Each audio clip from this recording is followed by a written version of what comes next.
Hi guys, welcome back to the Drivelife channel, and in today's video we've got something a little different.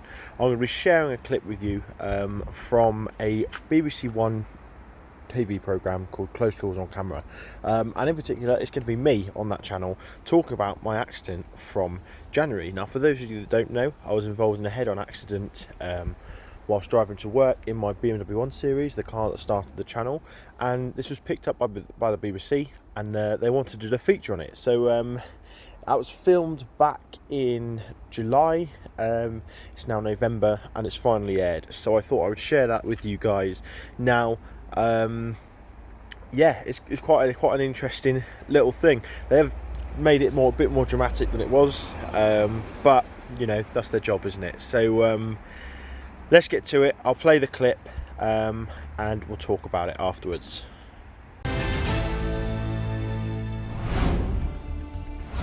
The A4110, Amos Street, Herefordshire.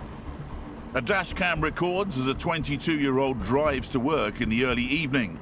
He's reviewing his journey to share later on his motoring web channel. So let me know, guys, what you think of this as we go through this 30 zone here. The young driver slows as he makes his way along a winding village road. Then this happens.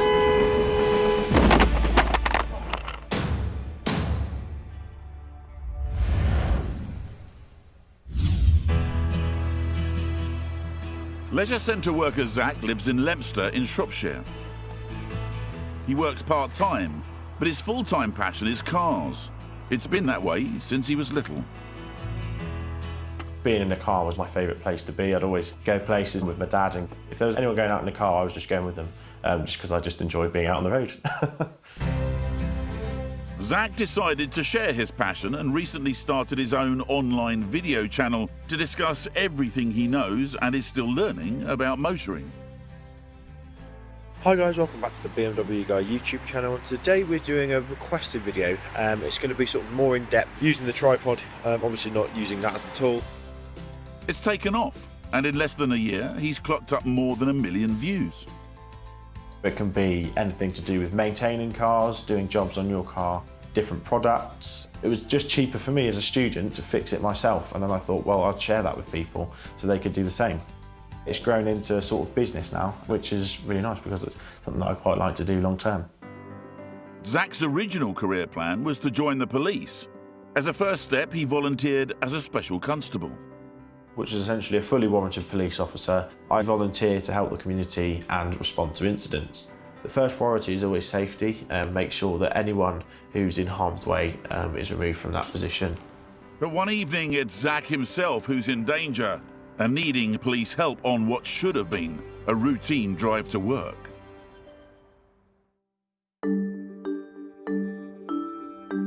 It's a clear and cold Saturday in January. Zach leaves home at around 5:30 in the evening. He's just taken delivery of a new action camera for his video channel and decides to test it out on the commute. I was running slightly late because I'd spent too much time opening it up and setting it up, and I thought I'd just give it a test by putting it on my head and record the drive to work. It's complemented by Zach's dashboard camera as he begins his 30-minute journey, recording a commentary for his viewers as he drives. This currently isn't running with traction control, but as you've seen, it's had no problems with grip. The road was dry, there was no ice, it was just above freezing. I was just talking about the car, going through the power specs, everything like that. What's nice about this car is when you put your foot down, it just does something straight away. Zach's 20 minutes into his routine commute when he enters a section of village road and slows down to the 30-mile-an-hour speed limit. Let me know, guys, what you think of this. I know I've said it already, but just filling time as we go through this 30 zone here. It was just a little village. It was really quiet. So I was literally 10 minutes away from work. In terms of the specification of the car, like I said, it's the 120DM Sport. But he doesn't make it to work. His commentary is suddenly interrupted when an oncoming car appears on the bend up ahead. It was just going over the white line on my side, and I thought he was just overtaking a cyclist. But that's not what's happening. The car is heading straight for him.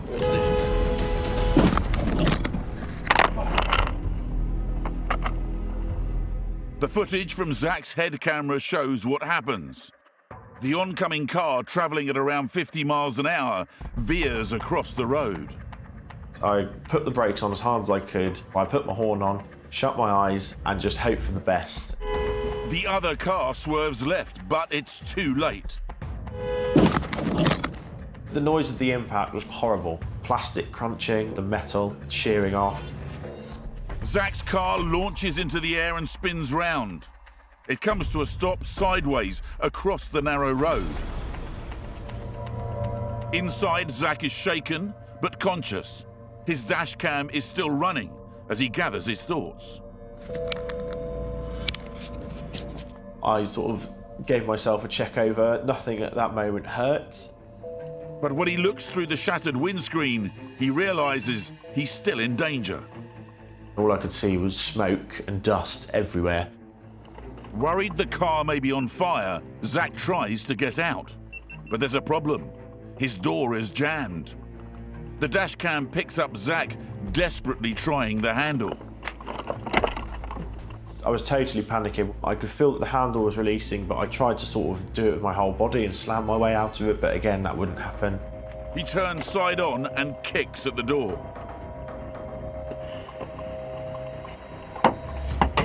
It works. The dash cam picks up the sound of Zach's efforts as he clambers out of the wreck. There was a brief moment when I was just sort of glad to be alive. Zach is concerned about the driver of the other car. He tries the passenger door, but it's locked and won't open. It was so full of smoke that I couldn't actually see whether the driver was still in the vehicle or not. With no thought for his own safety, Zach scrambles over the car's mangled bonnet to get to the driver's side. But that door is jammed shut too.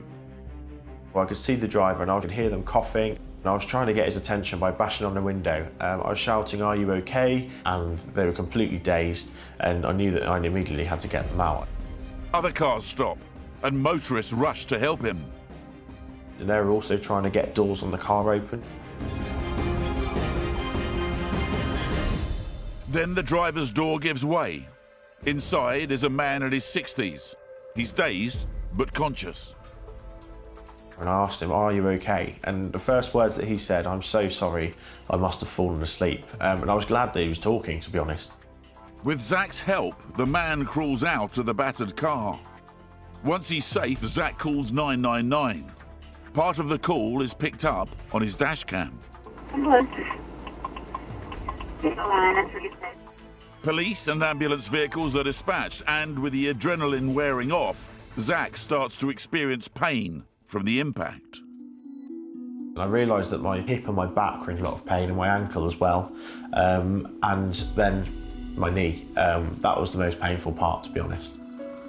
It takes police 15 minutes to reach the rural location and secure the road. Zach takes these videos of the scene as he waits for the ambulance. Both vehicles' front right wings have been smashed to pieces by the impact, and debris is strewn across the road. Once the police officers had arrived, my professional instincts sort of went, and it was more of an emotional, "Oh my God, I've just been in a car accident." And that's when I started to feel quite unwell. The ambulance arrives and Zach and the other driver are assessed.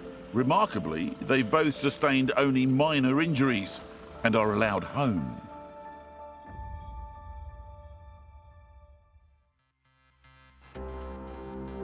A few months later, Zach has fully recovered from the accident. The other driver had fallen asleep at the wheel that night and took full responsibility for the collision. I didn't really feel that it would be appropriate to prosecute him in a way that could potentially destroy his life, because at the end of the day, it was an accident and I forgave him. It was the sound of Zach's car horn that alerted the other driver, causing him to swerve at the last moment. Had the driver not swerved in time, I probably wouldn't be here to talk about it. I'm very thankful for the fact it was just a close call rather than a nasty accident. When Zach looked for a new vehicle to replace his beloved car, one thing came top of his priorities. cars. So I then did a load of research and bought literally the safest car that I could. Really hit home to me that despite the fact I was doing everything right, it is down to the other people on the road to keep you safe as well.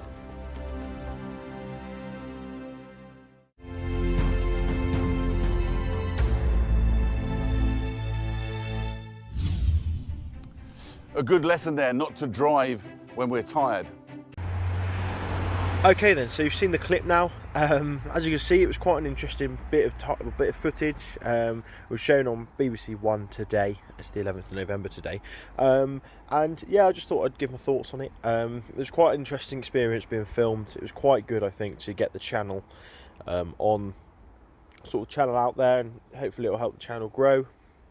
Let me know what you guys think of it. And yeah, I'll see you in the next video. Thanks for watching. Don't forget to like, comment and subscribe. Let me know your thoughts, and I'll see you in the next one. Cheers.